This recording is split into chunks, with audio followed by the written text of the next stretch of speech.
Join me as you and I and you take a journey to become better writers together and geek out.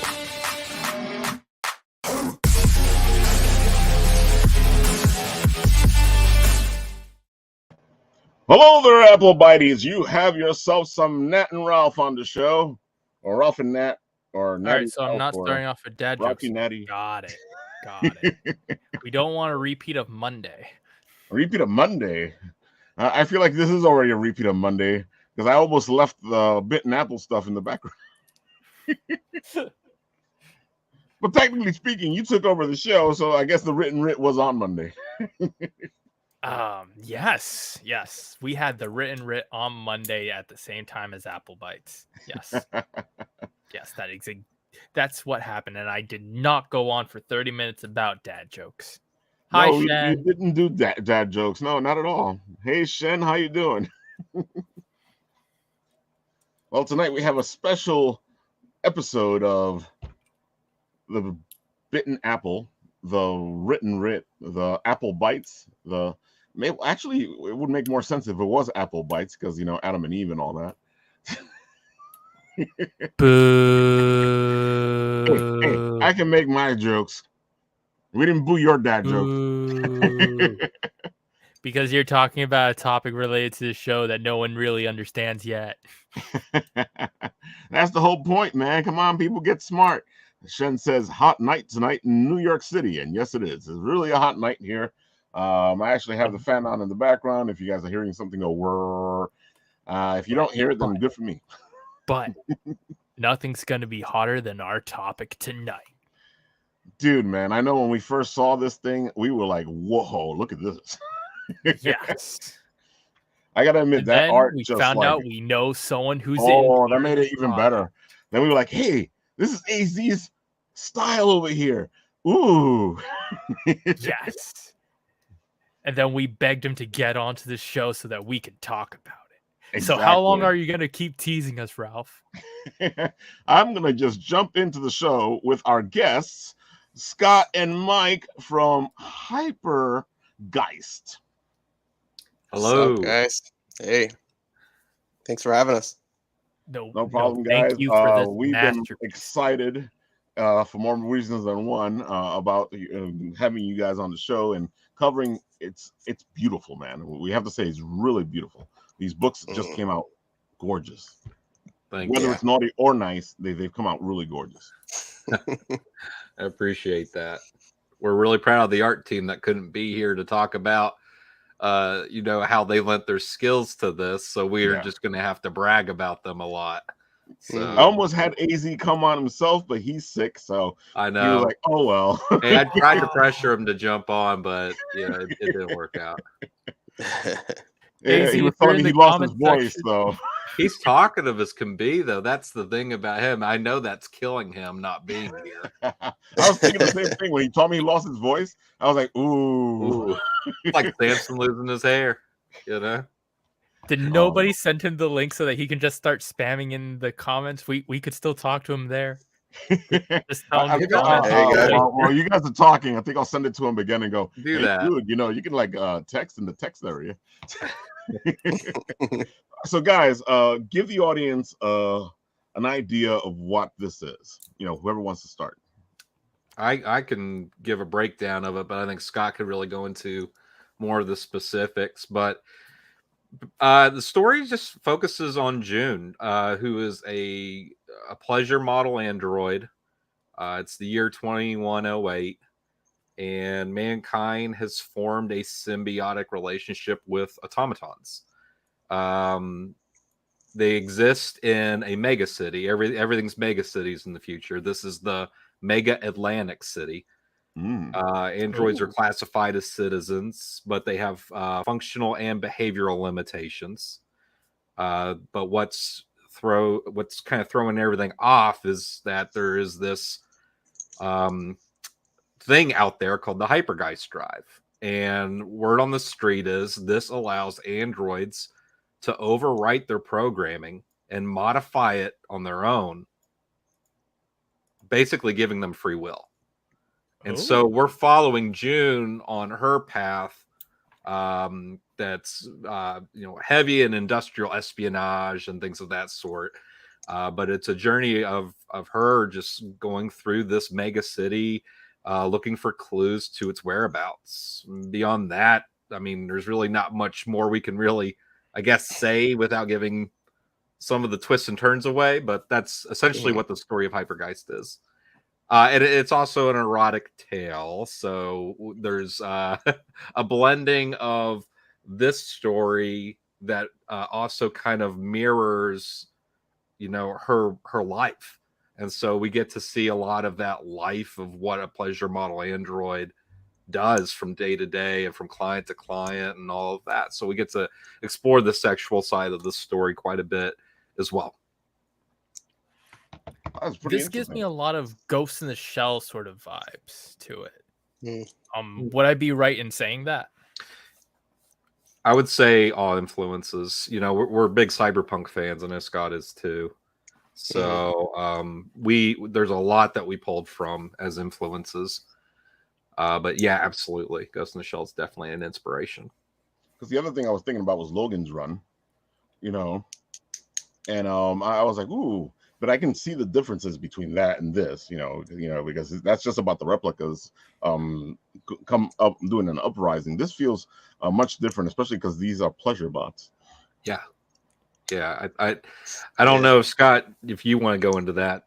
You want to touch on that?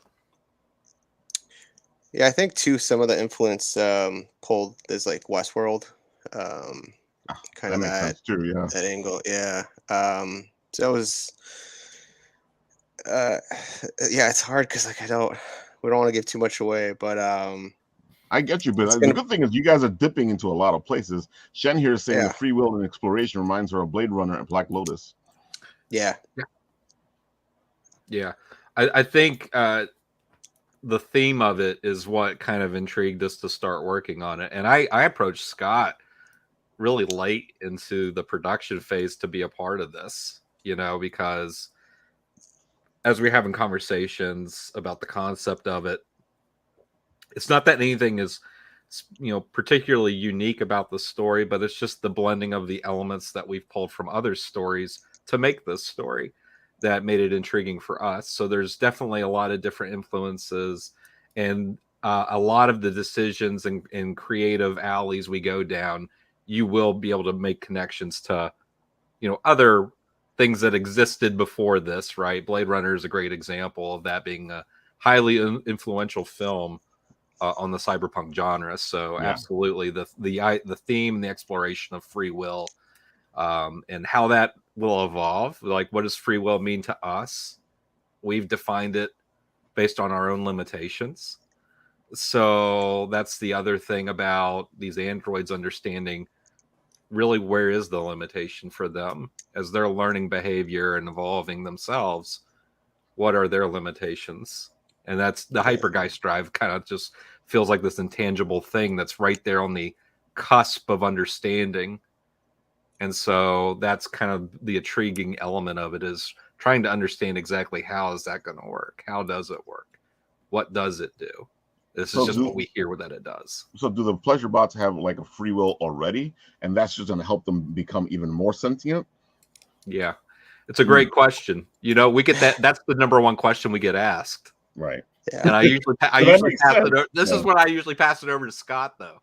I think, if you want to harken back to the Matrix, how much of it's free will or just the illusion of it. So, are they built to just simulate free will, and is that what we're interpreting as free will?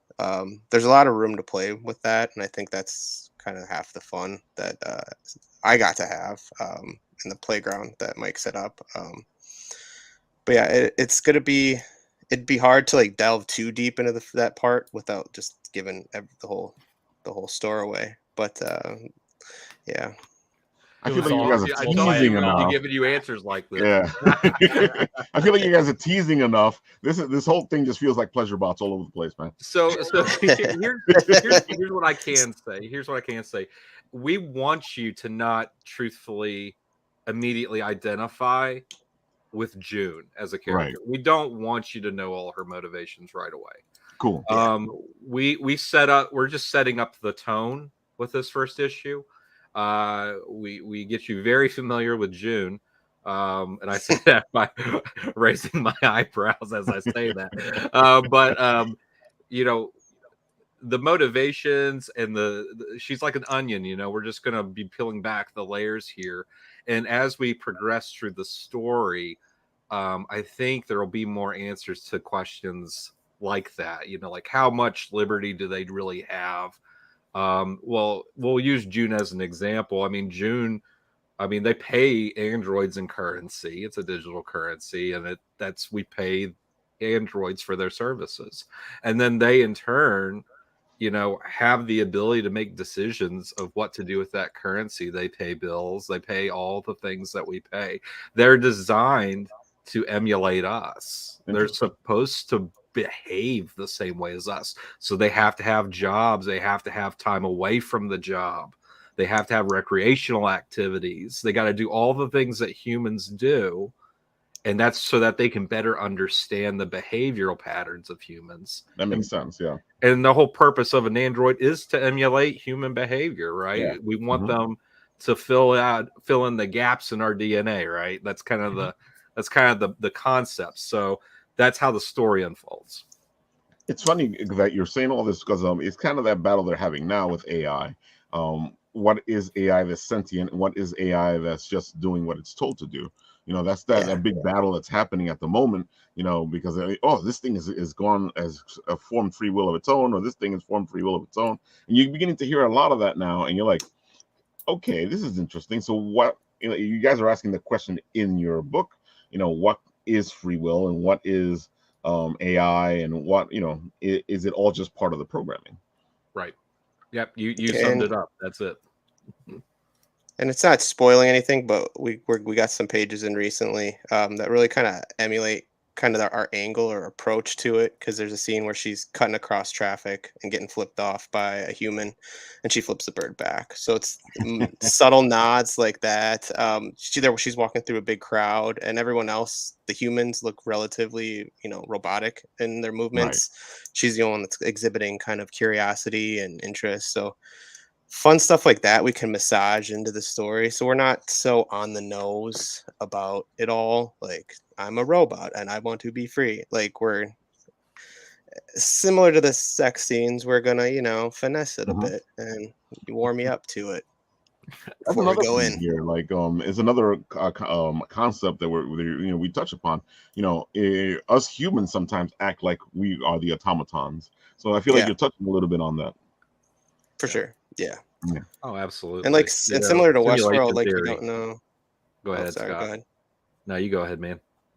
I was just saying, similar to like Westworld, I liked the idea how sometimes you couldn't tell who was the robot, who was the human. So I think we're gonna have fun playing with that idea with this one as well, because they're indistinguishable. I mean, June, for all intents and purposes, is a human, outward appearance wise. So yeah, she has to be convincing.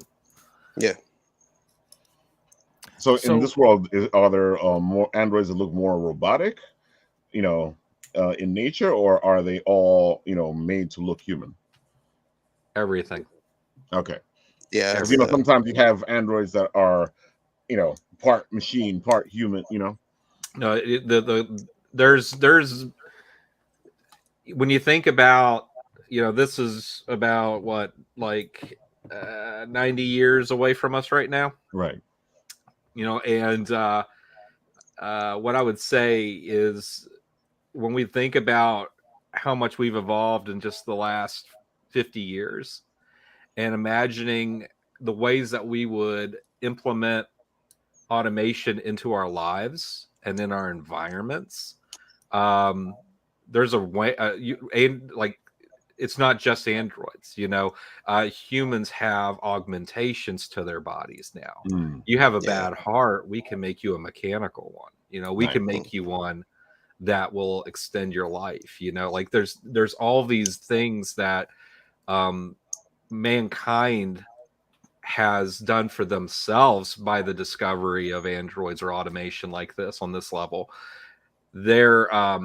there's a wide range of what's human and what's not, and there's the gray area in between. We have cyborgs, we have old robots that look like R2D2 units, sitting around in their trash cans, but they do other things too. Right. They go home at night as well, even though their only purpose is to be a trash can. I mean, there's so much wide variety of what you'll see in the story, and the way that some things just function in the background, but it'll make you stop and think for a second. Oh yeah, I could see that in this modern society or this futuristic society. I could see how that would be used.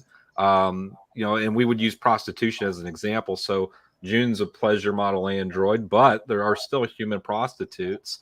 And when you think about that, the advantages to an automated prostitute or a human prostitute, there's challenges there.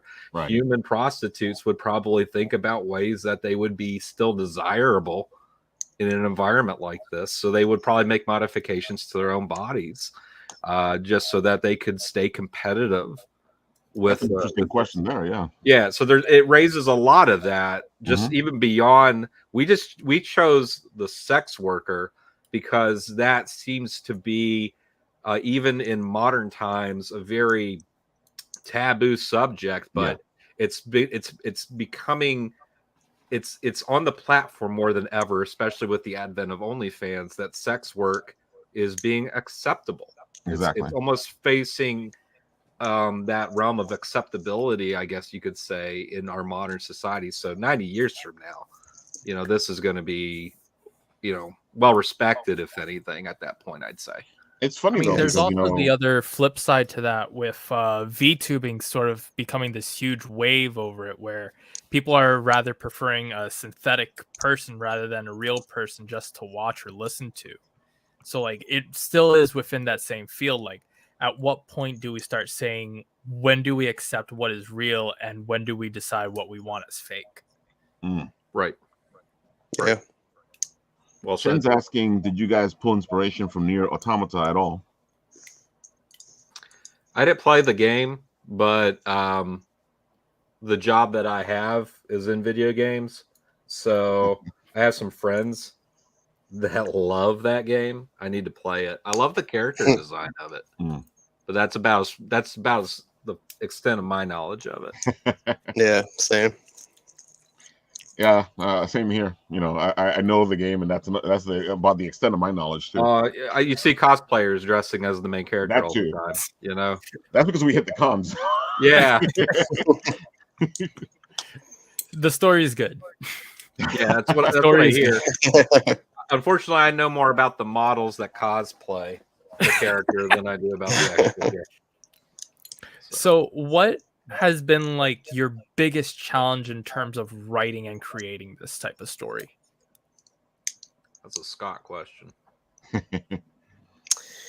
Yeah, there's a unique situation this time around because Mike had already kind of started work on it with our team. Working with Mike is really, I think, a great experience for a writer because he gives you the playground, he gives you all the equipment, but he gives you a lot of free reign as far as writing goes to kind of set that up how you want. And I work well within those kind of constraints or guidelines, I guess you could call them. So this one was a little bit different just because there was some motion already made on the book, some pages completed. But it was kind of a fun challenge because it was kind of like filling the gaps now.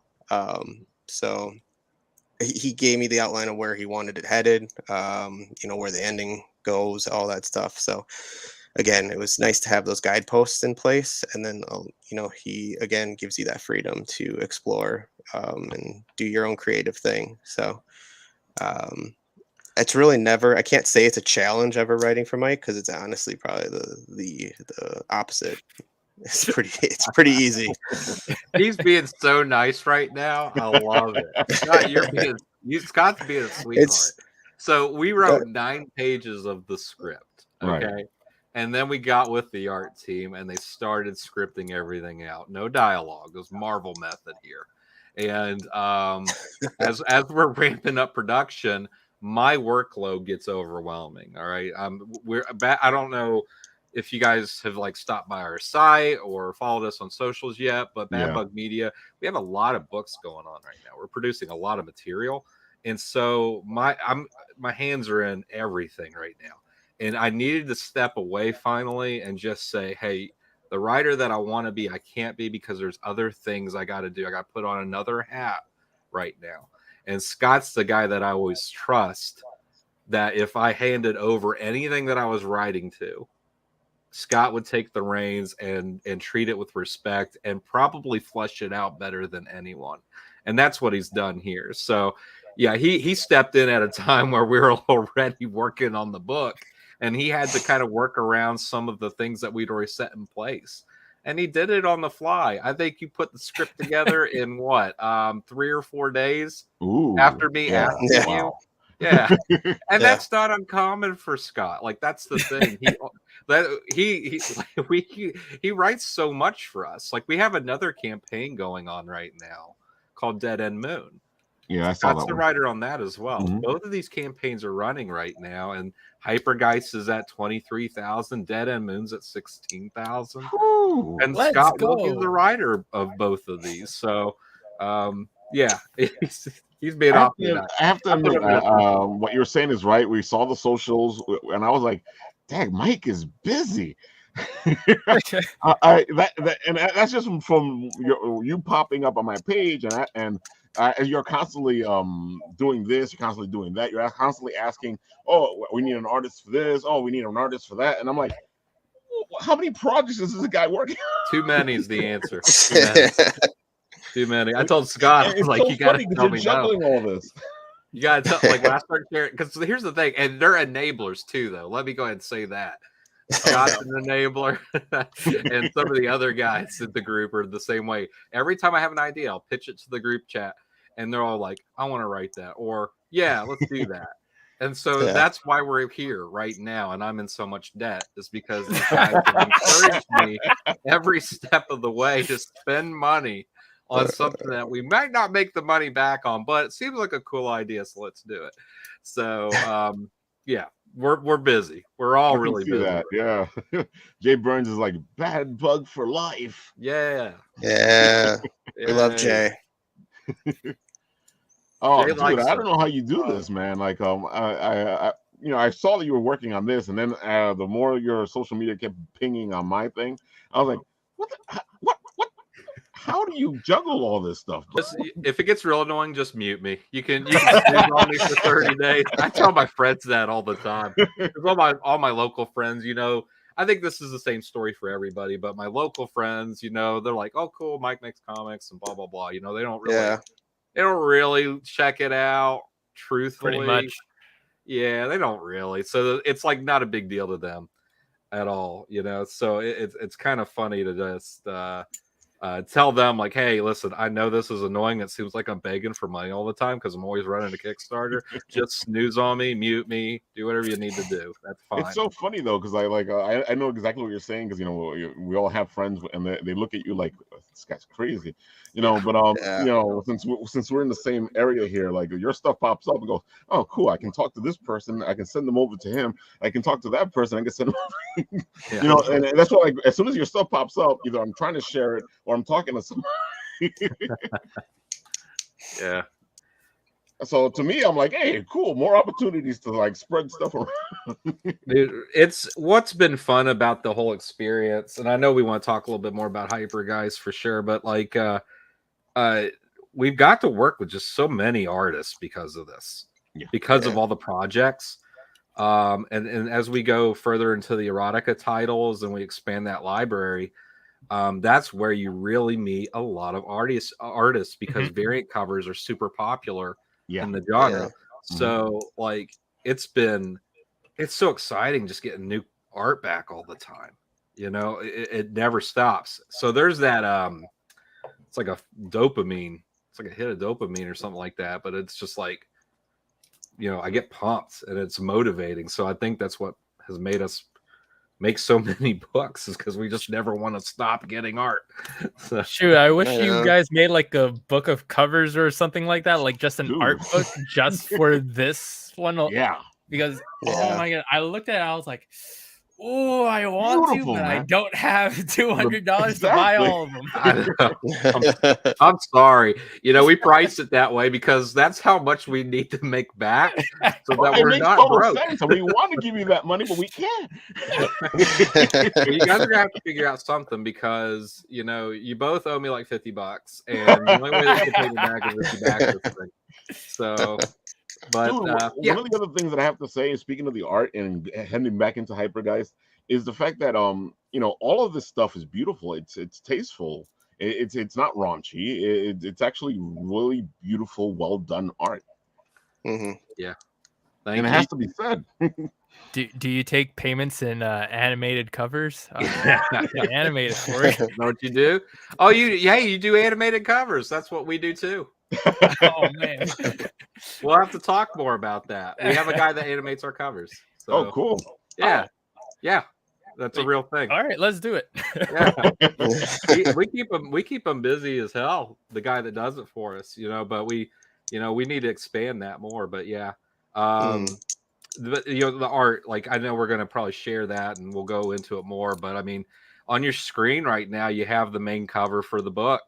I mean, that's Carrie, Beautiful. and don't try to get me to say that last name, Salviejo, I think, and Yeah, I think so. AZ Volt. I just call him Volt. Dude, I have to say that like as soon as I saw this project, I'm like, I saw his coloring and I was like, this looks like AZ stuff. Yeah, And then and AZ was like, wait, you knew that right away? I'm like, yeah, dude, you got a certain style, man. Look at this thing. that's colors are so important to the overall art, and I don't think people realize it. I agree. Yeah. And that is, to me, I start there is finding a colorist, because then I can imagine what line art I'd like to see with that. And that cover is a great example of him elevating the already great pens or line work of Carrie. Oh, definitely. But AZ is the first artist I reached out to about this project. He helped design June. Like you were scrolling down, and when you did that, you got to the concept art. This is the first thing we ever had. Yeah, and this is another place where I was like, this looks like AZ stuff. Yeah. Yeah. He was almost going to do the line work on the book as well, but typically with the speed that we need two artists. Yeah. That makes total sense because you want a project out as fast as possible. Yes. Yeah. Yeah. So we got Shen here saying that she'll buy a body pillow cover of this and a wall tapestry. So we need some ideas. Yeah, I was thinking the same thing. I was like, somebody's probably going to be making body pillows and wall art. Yeah, I can see this happening. We talked about a mouse pad. Yeah. Let's go. With the elevated rest area, a wrist resting spot. Yeah. For your carpal tunnel. That's what I'm using right now. Oh, are you? Okay. Yeah. I don't know how much it costs to make, but I think it's worth it. Like that. I think it's worth it too. Jay Burns is like, we love y'all. Mike, you can't help all the awesome ideas you have. And of course, like we were just saying, AZ Vault did some beautiful work. Yes, he did. Yes, he did. And we'll see more of that in a second, I'm sure. But yeah, very impressive work. Thank you. Yeah, this is just like when I saw the work, this stuff here, I was like on the inside, I was like, ooh.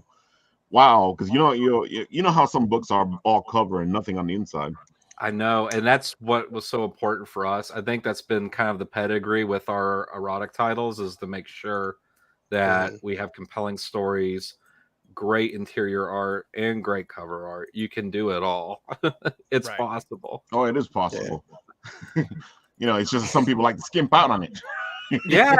Like I think if you let budget be the concern, then that's the return you're going to get on the project. Right.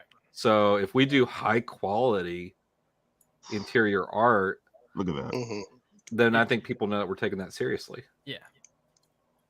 Oh yeah, this just sets it off. This beautiful. Yep. And I love this. I love that panel. Oh yeah, no, that's great. Oh yeah, wow. This is illuminated holographic dancers. I look at that and I think of like Deus Ex when you go into one of the nightclubs. Yep.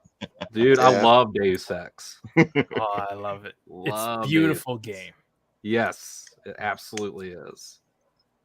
I'm glad you mentioned that. The golden hues. Mhm.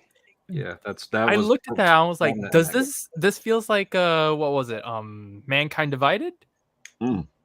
That was the last one, right? Yeah, that was the last one. Yeah. Yeah, yeah, I can see it. I mean, they even talk about body modifications a lot in that, Mhm. right? Yeah. You know, augmentations. I mean, that was like the overall theme of that. So definitely an influence on this. It's just beautiful work. Look at this stuff, man. And Mhm. I'm so happy that you actually put a couple of pages in here so people can actually check it out. Oh, look at Yeah. that. Yeah.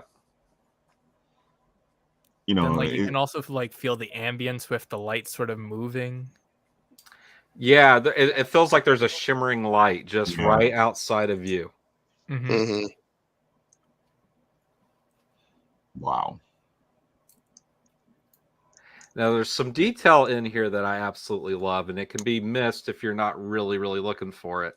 But these small shapes that are around June that you see, where the rays of Mhm. light are hitting from Right. behind her, you notice the spade shapes? Mm-hmm. Those Yeah. aren't exactly spades. Yes, thank you. All right, so our line artist did that, and we were just amazed by the inclusion of that. She did a great job there Yeah, of that is a great making that job. look very beautiful and regal almost. Mm-hmm. She almost seems Mhm. godlike here with the way Yeah. that she's illustrated, and the men that are just trapped in her hair. I loved that inclusion as well. Yeah, It those was little just- details is what make this so amazing. yeah, And I know most people are like, "What are you talking about, guys?" Clearly, you guys are men of culture, but you yeah. don't truly understand. Hey, the boobs are right there in the front. We're not hiding that. Yeah. So, No. I'm talking like, about she's the people even got who her don't arms. even She's like got her realize. leg, like arms together, just to kind of push them together a little bit. There, It's so funny Gary's though, but hilarious. that's what it is though. Somebody is all distracted by the boobs. They're not paying attention to all the nice details. Yeah. Right. But that's we want you to go back through and appreciate that and read through it a few times, just if for anything but the art. If for no other reason but to just enjoy the details in the art. Yeah, it's just breathtaking, and that's what caught our attention the first time was just how beautiful everything is, Yeah. and because all the versions I saw at first were the nice versions. It wasn't until I got deep into your Kickstarter that we saw the naughty versions. Yeah. Yep. Every cover with the exception of one has a naughty variant. And I know some people out there going, "Ooh, I want the naughty version." Oh, that's usually me. So Is that not all? it became a kick for me after I was reading Zombie Tramp. I saw so many different covers for Zombie Tramp that I absolutely loved that I started really paying attention to that kind of cover art. And then Lady Death, Oh, definitely. another great example of that. Yeah.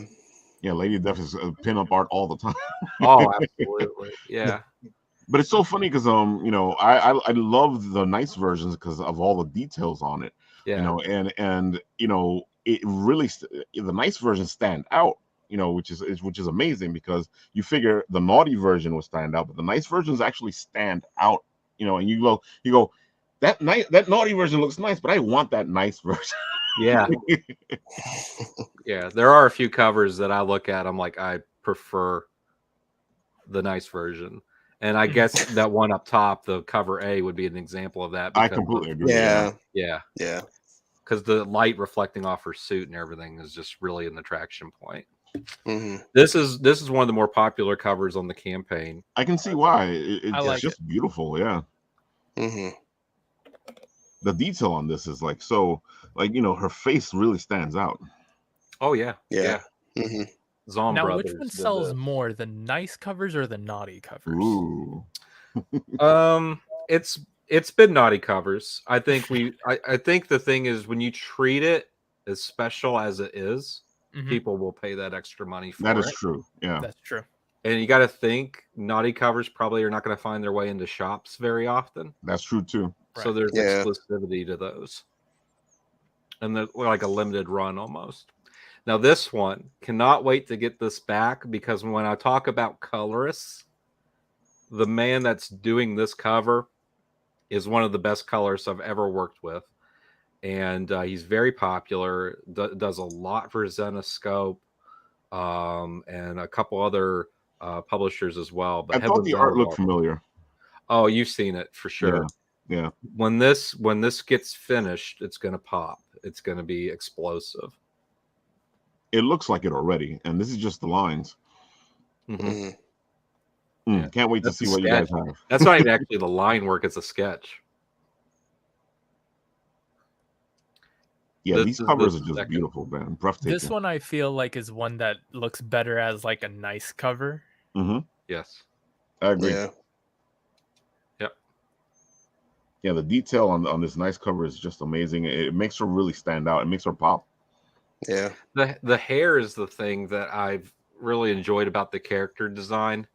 I think it's obviously it sticks out, but it's the flowing of purples into pinks and then back into purples and all that. Yeah, I mean it looks like taffy, like her hair. You know what I mean? Like that's what I think of when I see it. Just the curvature and the texture of it and everything. It's just really well done. I love this cover. Yeah, this is really beautiful. I think that's one of my favorites. Nat wasn't kidding when he was saying that. You sit there and go, which ones do I get? You know, they're all beautiful.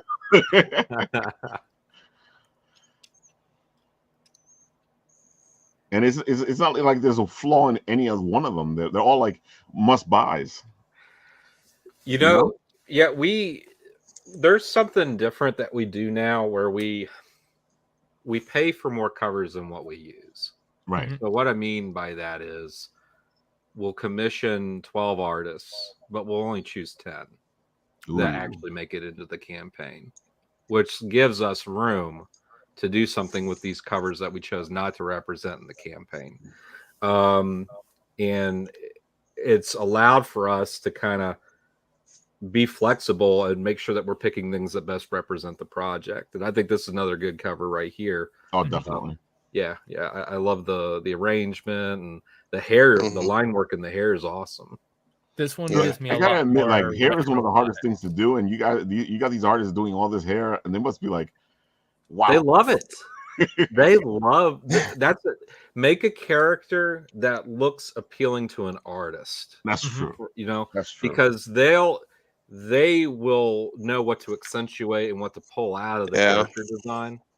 So that's once I knew the artists loved the character and loved drawing her, I was like, awesome, we're gonna have some great covers. That is awesome. Yeah, because as long as they're having fun, they're gonna give you great quality. Yep. Yeah. Yeah, there's no cover here that's bad. It's a fun one. More animated. Yeah. I enjoy it. This one of my favorites. Too. Yeah, that's a good one. Yeah, this really stands out.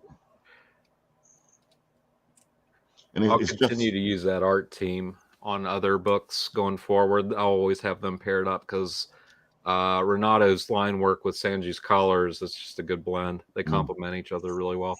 And that was always important to find, because sometimes people their styles just don't mix. But it looks like you've been able to pick styles that actually blend well together. Yeah, honestly, that's really another thing I listen to is what the colorists say.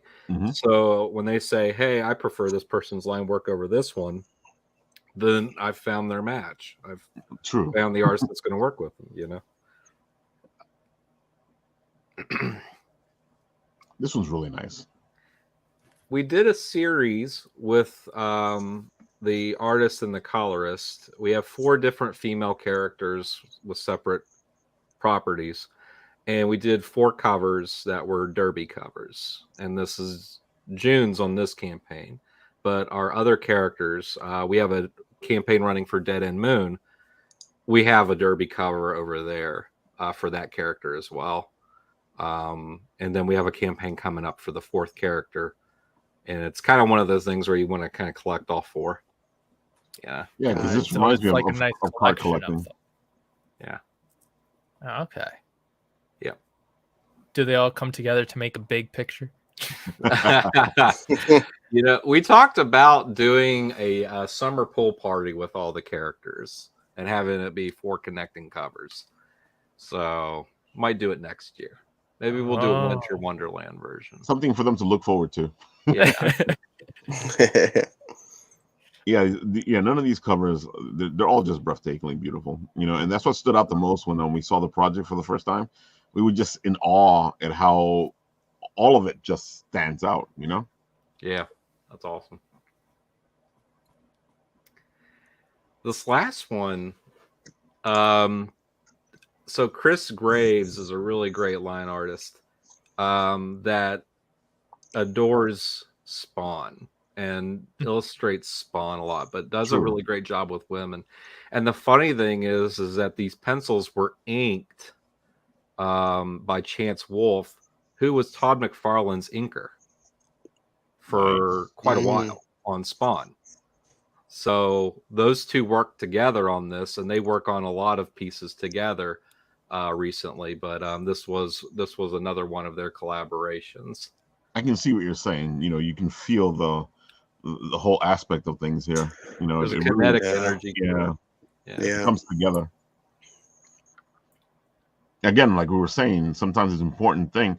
You know, one of the things as I've been trying to, you know, write my books and do all this other stuff, one of the things that you learn is that one of the most important things is the relationship between the writer and the artist.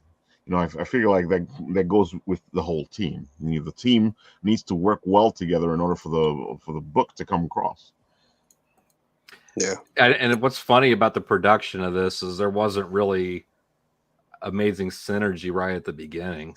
I mean, we, you know, I came up with like a portion of a script and then passed it over to a line artist and trusted the colorist immensely. And and then as Scott stepped in with our friend Raymond, who also contributed to the world building of it, it all just started to come together a lot more quickly because of that. And the synergy formed as this campaign's been developing. So we're really excited with what we have and what we've done. I mean, we obviously the script's done.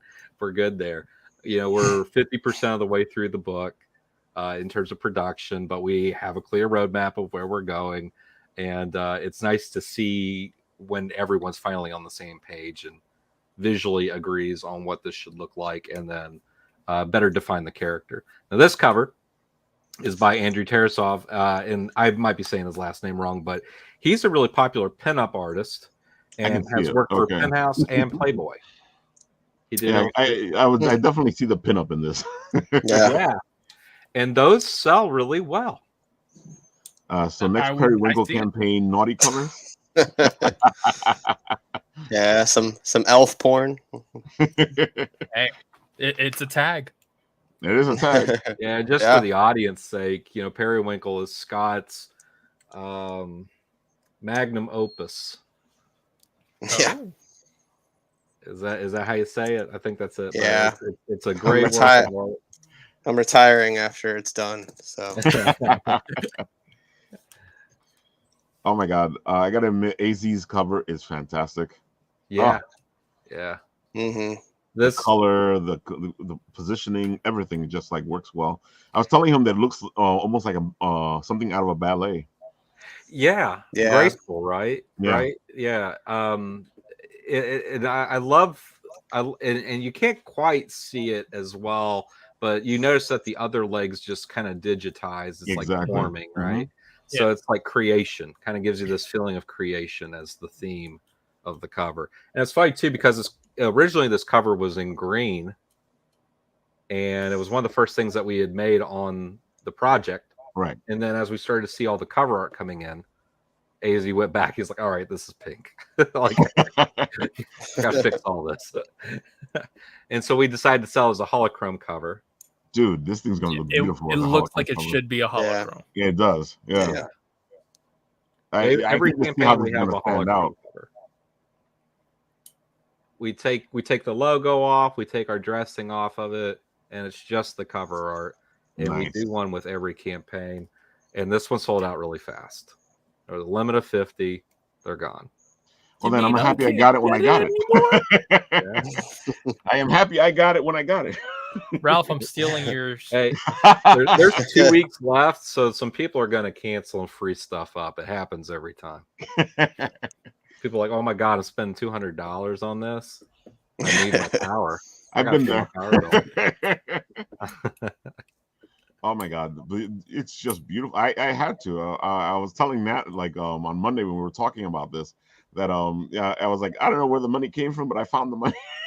You didn't tell me you found the money. You said you were looking for the money. I found the money. I feel cheated. We were brothers in poverty. And then he goes in behind my back. Oh my God, this first cover is just beautiful. The cover A, Yeah. It really stands out. I can see why you chose this as cover A. Yeah. Honestly, and it wasn't like the first thing to come in. Carrie, just as she was watching these covers come in, I think she was blown away by these other the other art on the book from other artists. Right. And so it kind of motivated her or inspired her to make this. And I was blown away. I wasn't expecting it. You know, she it's surprised just so amazing. And then the details make it even more amazing because, you know, if you're just looking at this for the first time, you don't see all the little details. Yeah. Right. That's one that you want in a pinup, you know, 11 by 17 size. Yeah. So that you can just see a little bit more of that detail. Yeah. Definitely. You know, again, these are just beautiful pieces. You guys did a fantastic job putting this together. Thank you. And I can see that the audience, the crowd, agree with you because this thing is just. I was like when I first got on, you guys weren't even funded, and then I turned around for a second and came back like a couple of days later, and I was like, and I was like, what happened? The number's been going up since we've been on stream. Yeah, I saw that going up as we were on stream. Yeah, I think we got one because of you guys. Thank you. Nice. Thank you. I don't think it was because of us, but we'll take the credit. Thank you. Yeah, I was gonna give you guys credit, but it outperformed our expectations for sure. And we've had other successful campaigns in like the erotic genre, but this one was our biggest day one performance. Right. Mm-hmm. So we're super grateful for that. And we're kind of experiencing a little bit of imposter syndrome. Like, do we deserve this? Like, is this really because of like, you know, choosing the right artists and having a cool story idea or concept, you know, whatever it is, we're just happy that it's doing so well and that we can really take this kind of money and reinvest in the production of more books because of this. So I'm happy you said that because, you know, I say that all the time when we bring the Kickstarters on because people think that you guys make money off of these things, but no, these things are more about making sure you can make more books, making sure that this book gets done, making sure other things happen, making sure that the book is better, you know, and that's why I always tell people keep funding it as much as you can because, you know, the more money you put into it, the more you actually help the comic, you help the brand. This isn't like the big guys who actually make a profit off of things. No. Well, very homegrown. Yeah. Were you gonna say, Scott? Were you gonna say something? That's well said because I think that's the biggest. Like my non-comic friends and coworkers, they're like, "Oh man, you're making it to the big times." Like, I'm like, no, I'm in severe debt. Yeah, but thank you for suggesting that. I mean, I hear it all the time. People always like, "Oh, Ralph, well, when's your comic coming out?" I'm like, "Dude, it takes time. It takes money." Both of them are very short demand. I have other things to do besides get the comic out there, and you know that slows things down. Right. Nonsense, Ralph. You don't do anything but go to cons. Nonsense. I've been told that. But not to like, I don't mean this in sort of a discrediting way, but like also the cyberpunk genre, there aren't that many like good stories in the cyberpunk field. No.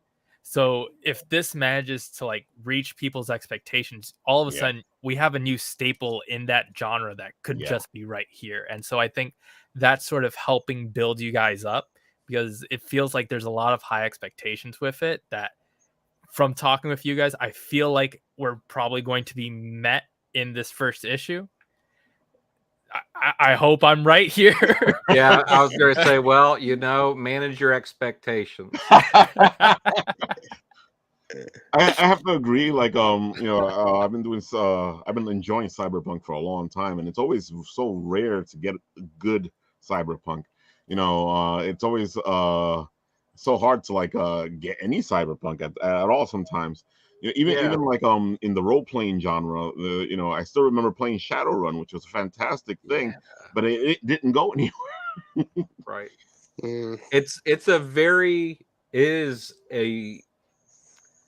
subgenre. Mhm. It's very popular among sci-fi fans, but there's only a certain section of sci-fi fans that are hardcore into Cyberpunk. And so you see a lot of time the stories in the Cyberpunk genre tend to be, and this is just my own experiences, but it's usually like a rogue character, right? There's always like a rogue character that feels disconnected from the world around them.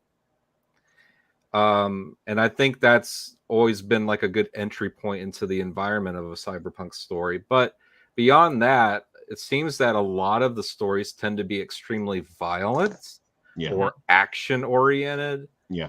And this takes a different path. I can see that.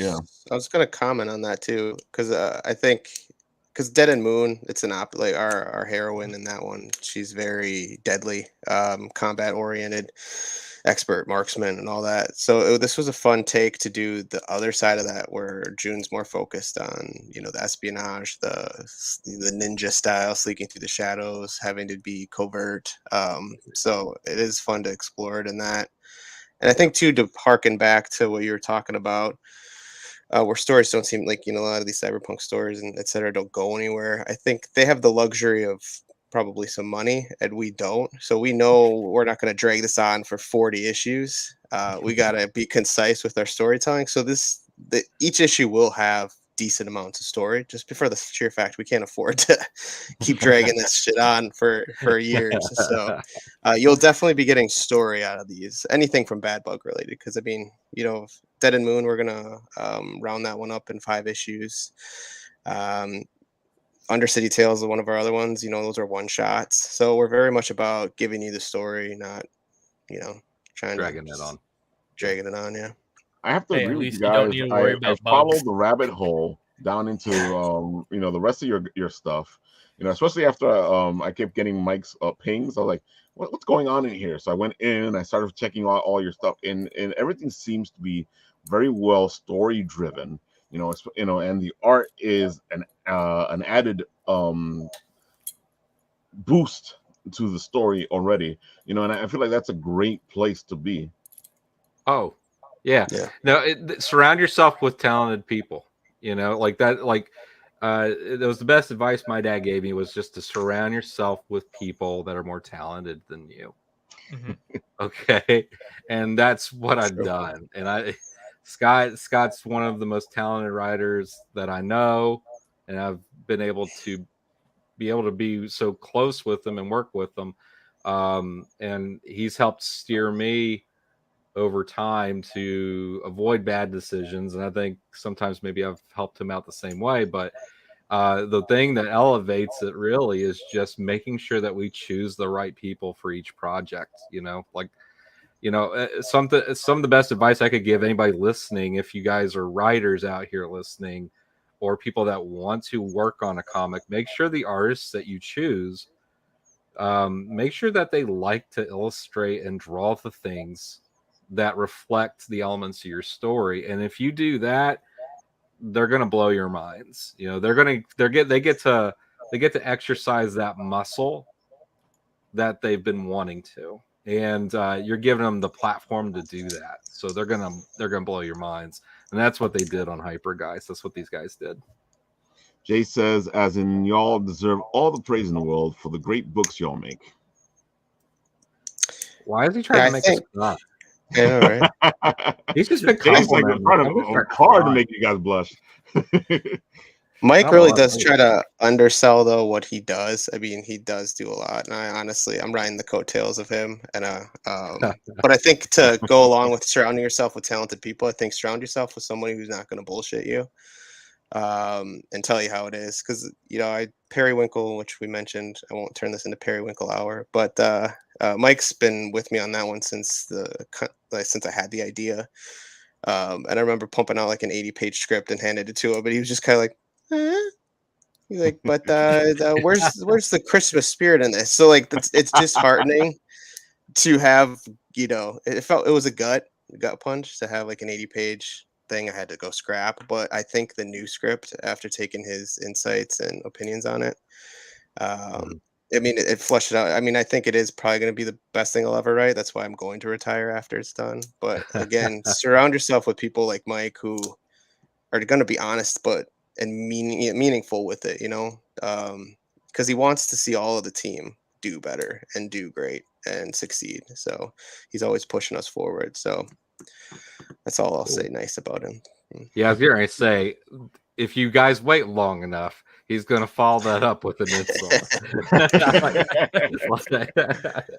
When it gets too good, we back off and we have to attack each other. So. I completely agree with you guys, because I've been there myself, where I've started one artist and we're like, oh, this is going to work. And then as the project progressed, you were like, this is not going to work. This guy, it doesn't even like what he's doing. Yeah. And that's kind of sucks, because then, whatever passion's in the project kind of gets lost because the artist isn't with you on the amount of passion you have for the project. What are you saying about me, Ralph? Clarification, I have no contract with Ralph or have ever done any work for Ralph aside from Yeah, we've been really fortunate with artists. Yeah. We've been fortunate with artists, I think, with the Dead and Moon, for instance. Gwen, she's been very passionate about that project, and you can tell in the pages. And I don't think we've had a negative interaction. I know, again, sorry to bring up Periwinkle, but Arturo, the artist on that one, he's our artist, the colorist too. He's absolutely in love, and almost too much, because he just spends an enormous amount of time on each page, and there's an insane amount of detail in each one. It's going to look gorgeous, but it has that's what you want. Slowed us down a bit. But like I said, I'd rather give the world Red Dead rather than like Cyberpunk 77. So if people can just I was waiting for that reference. Yeah. So I know we'll have to ask for forgiveness at the end of the day, but I'd rather ask for forgiveness with a really excellent book. But again, I don't think we've had a negative. I don't know if Mike's maybe had since he started, but I haven't had a negative with art. So we've been pretty fortunate. I've had negative experiences. I think there's a part of you that has to treat it like a business. That's the difficult part, because you're working with people that you love their art. It's the whole reason you reached out to them, right? And and you love it when you see the art come to life and bring your ideas to life. But if they're extremely slow, and there's a question of maybe that they're off the book and they just didn't tell you, if they're moving at that kind of pace, you have to make some decisions. We've had to make some tough decisions. We've had to, replace colorists, replace line artists. Not a lot, just a few where it's been egregious. But I think everyone's had that experience. I don't think that's unique to us. But for the most part, when we found the right team, it's an emotional connection. And I'll use Scott's book, Dead and Moon, as an example here. The artist, she's a new mother. She just had her second child, and she was, I think she only had her baby for like 6 months before she started working on Dead and Moon. And it was quite a challenge for her to work on art and be a new full-time mother. And she was committed to it. She didn't want to give up. She wanted to see it through. Now, here's the funny part is the fact that she agreed to come back. Like, this just the fact that she was like, yeah, I love this too much. And she said no to a lot of other work that came in because she knew she could only work on one book, especially being pregnant for the second time. She chose Scott's book. And so I think that is a great example of creating really good synergy or just relationships with the artists to where they have this level of commitment to you that they don't want to give it up. No matter how much life changes, they still want this kind of connection because they really enjoy the experience of working on the book. So that's hats off to Scott's writing and just the way he carries the group in our group chat when we're working on Dead End Moon. Full of humor, jokes, ideas. That's been the experience of working on any Bad Bug book. Has been the co-creation experience has been fun. Yeah. HyperGeist being a great example of that. Yeah. It seems like you guys have a lot of fun just working on projects together. Like just from the way how you guys talk, it sounds like there's already that flow and that fun in between. Yeah, our Bad Bug group chat is I live for that. Those are some fun times. It's every day too. It's like there's a topic that carries us through every day. We found out that one of our members, one of the guys in the group worked at a sex shop for years. And we never knew. It just never got brought up, and we'd been working with the person for years, and they just actively mentioned it. And it was like a career for them. They had been there like 4 or 5 years, maybe. I don't know. Yeah. I think someone's telling me 3 years, but I think it was more than that. It we a good ran amount with of time. that for weeks. We had fun we still run with it. Yeah. Was he at least put on the lead in one of these projects? I think he has warning over that. So, oh man, and it looks like you guys are doing well because it looks here like it says it's out of stock. So that didn't moon here. That's what we call artificial demand. It's it's in stock. We just didn't update the site. Oh, okay. I need to get my books now. How do you expect me to wait? The funny thing is, most people don't go to our site to purchase our books. I mean, you totally can, but we're always running Kickstarter campaigns, so you always have the chance to just buy it on there and just get it shipped with, whatever campaign you're backing. So the site's there for us to secure our trademarks, and hey, it's always better to have a website, right? It is something completely. You put on a business card, and so we're still working on the website right now. I'm glad you're sharing this with everybody because it's definitely under construction. Well, I saw the website. It looks good. Well, thank you. I appreciate that. Yeah, it's better than a lot of websites. Trust me. Oh yeah, definitely. Yeah. At least you have images of your products up. Exactly. Oh my god. You'll be surprised how many people have websites and they have their product with no image, no price, no description of it. It's just like, we have X. Oh my god. That's embarrassing. Yeah, that's definitely not us. The other cool thing that Bad Bug does too, and we experiment with every Kickstarter, is kind of the cross promotion. I don't know, did we talk about what you can get if you back both Dead End Moon and HyperGeist? Yeah, we can talk about that. What did we get? Did we? Oh, no, I didn't talk about it. I'll tell them. So what we're doing now with the erotic lineup is we're doing hybrid pinups.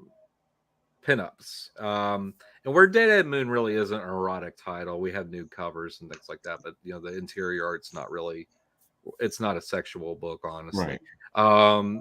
But what we do is we run 2 campaigns at once. And then people that back both, they get a unique print that only the that back both campaigns will get. It's a good idea. And it features both characters, and what they do is they do costume swaps.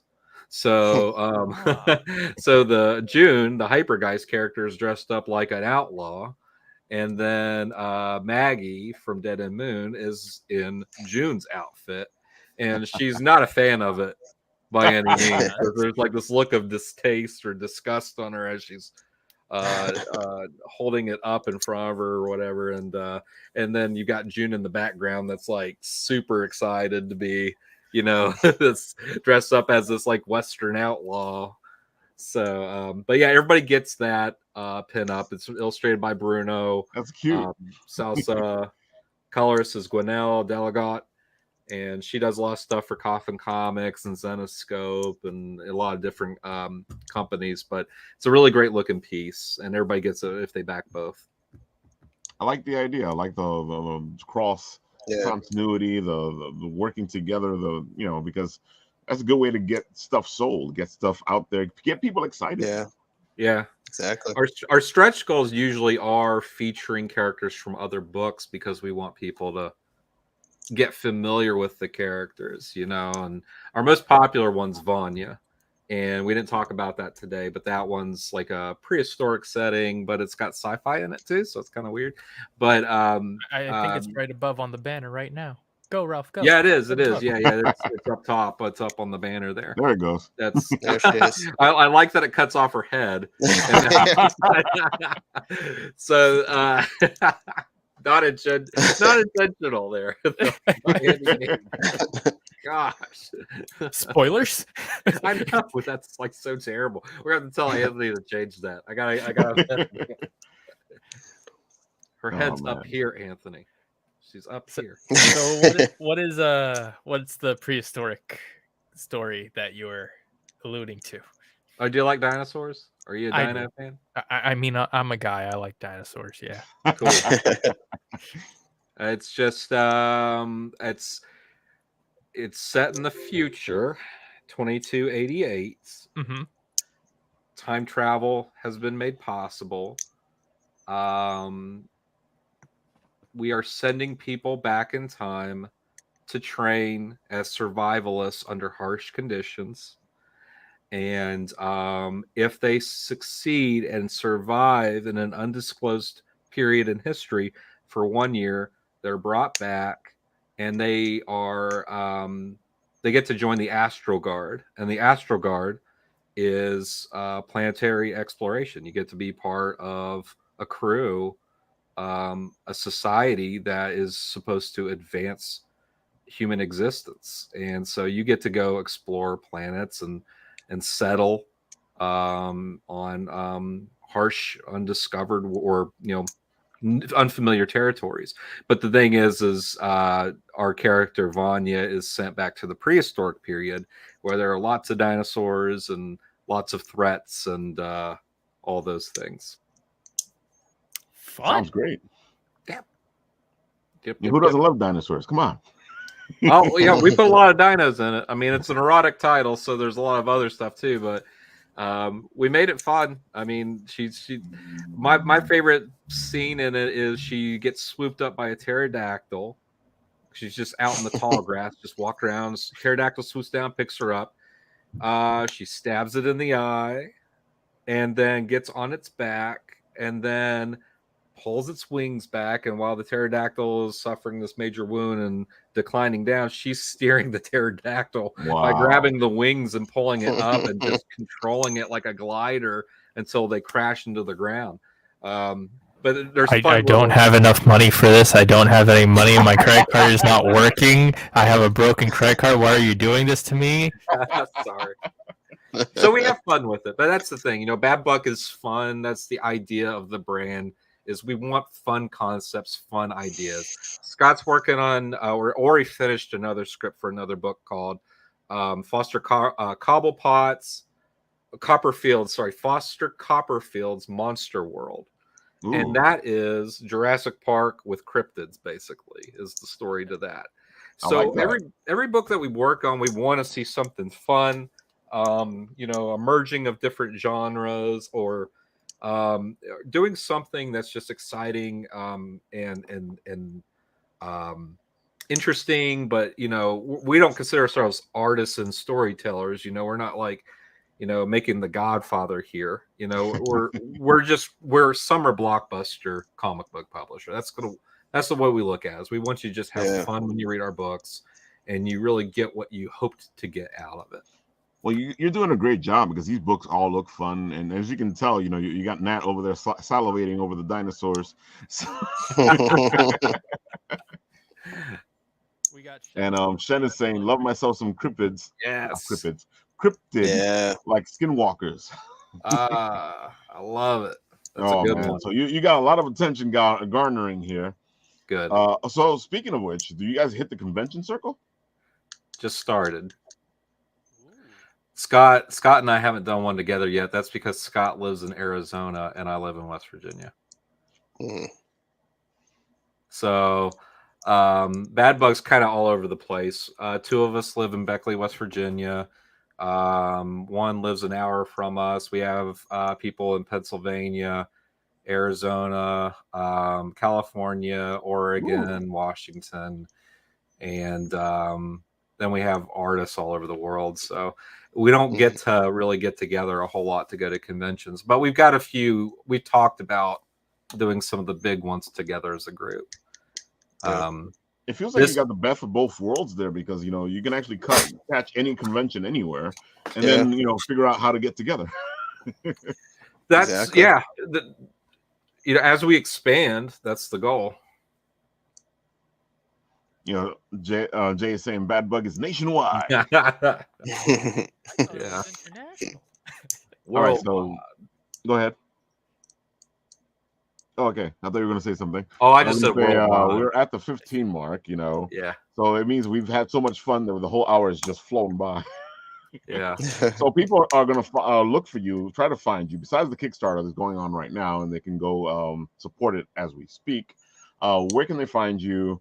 Both of you. You're gonna take turns doing it. Where can they find you? All the good nitty gritty stuff on getting the word out there. I'll go first. Yeah. Instagram is Bad Bug Makes Comics. On Facebook, it's Mike Teener, my name. We also have a Facebook page under Bad Bug Media. I saw that one. Scott, I think you run that, right? That's you running that one? Yeah. Okay. We're also on Twitter. It's just Bad Bug Media on Twitter, if I'm not mistaken. I think Chris runs that one, so we'll have to check on the handle of that one. But we're mostly on Facebook because we love watching the dumpster fire of Facebook. That's really all it is. Like, we're so used to Facebook. We know there's better platforms and social media channels to consider, but we're so used to Facebook. I guess we're showing the boomer in ourselves here a little bit. Yeah. But it's funny because Facebook is still useful. It's just that nobody wants to be on it. It really is. It's like it's like Walmart. I'll basically say it's like Walmart. Everyone's there because they have to be, right? They don't want to be there. No one wants to be. Okay. Are you not excited for the metaverse and Web 3.0? Put up your business inside the metaverse. Man, oh my God. It's crazy. Like, there's just so much intrigue that's unfolded on the platform, right? So, we that's where we found our following. That's where we have most of our engagement. But we also have a newsletter. You can find us on Substack, which is starting to become pretty popular. Follow, you search Bad Bug Media on Substack and you'll find us. I gotta admit, it was easy to find you guys just by searching Bad Bug. So there you go. Good. Yes. You got Sean Butler saying what's up, and he's saying that OG Bad Bug fan here. We love Sean. Yeah, he is. Sean and Jay. Check out their podcasts too. I don't know if you guys like me plugging other podcasts on your show. Oh, definitely. Go right ahead. You have no idea how much. Triangle of Truth. Make sure you check those guys out. For sure. We're all talking about the same geek stuff. Might as well share the people, man. Yeah, that's kind of how I feel about it too. There's a competitive culture out there in comic book making. And I think there's a competitive nature in every facet of life, but there are people that just want to grow the community and support each other, and that's what we love. So same thing here. I love being on shows like this where we get a little bit of a signal boost and get to meet people that we wouldn't have otherwise met, I should say. But yeah, it's nice to form new friendships, and I feel like we vibed pretty well. So I'll probably talk to you it's guys been a again. blast, man. I was gonna let you go after 30, because you wanted to get some rest, and I was like, dude. Look, it's an hour later.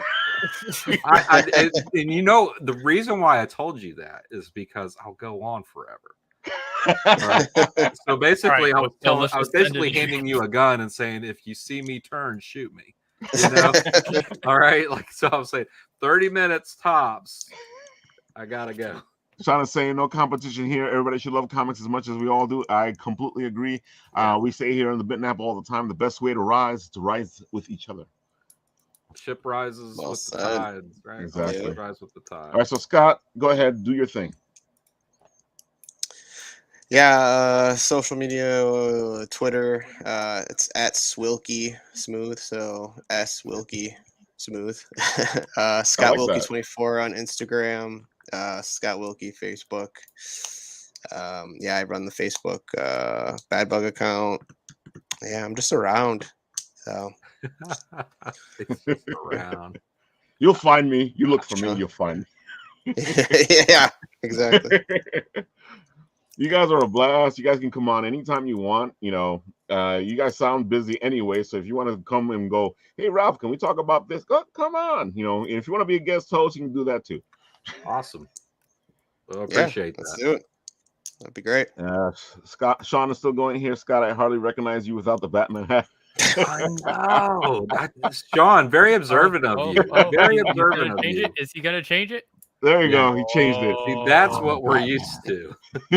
I was going to tell Scott, I was going to ask him if he got a haircut, because it's something look different about you.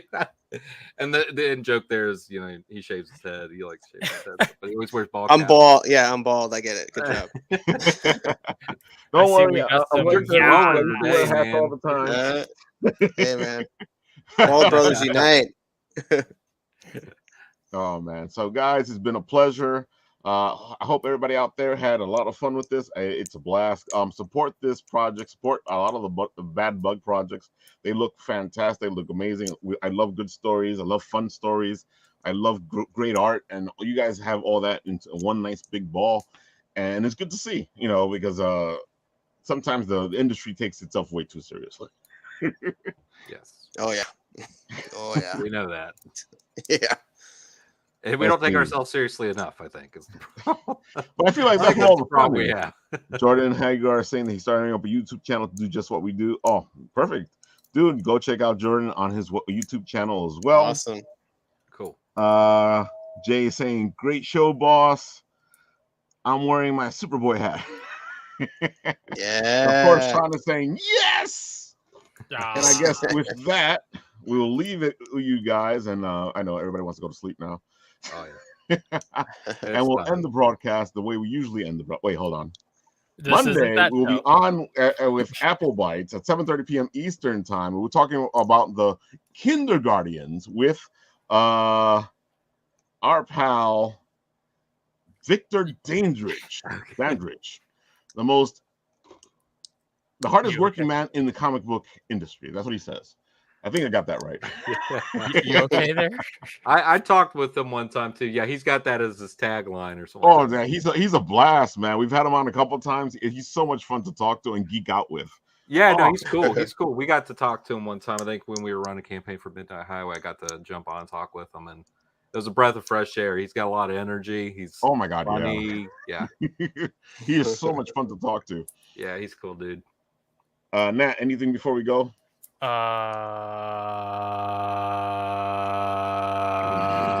Follow Flushmallow at Instagram and Twitter. Okay, that's it. Okay, there you go. That's enough of an that she won't recognize what I did. There you have it, folks. This has been the Written Writ Late Right. Join us next week when we'll be talking to John Ottinger and getting ready for San Diego Comic-Con. And of course, you'll see some dweors. There you have it. Dweors. Now I'll do what I usually do and press